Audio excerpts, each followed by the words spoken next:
святую деву, святую и угодную Богу.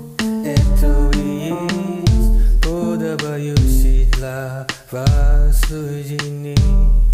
Ему не приспосабливаетесь к образу жизни этого мира, но преобразуйтесь, обновляя ваш разум, чтобы вы сами могли постигать свою Божью, благую, угодную и совершенную.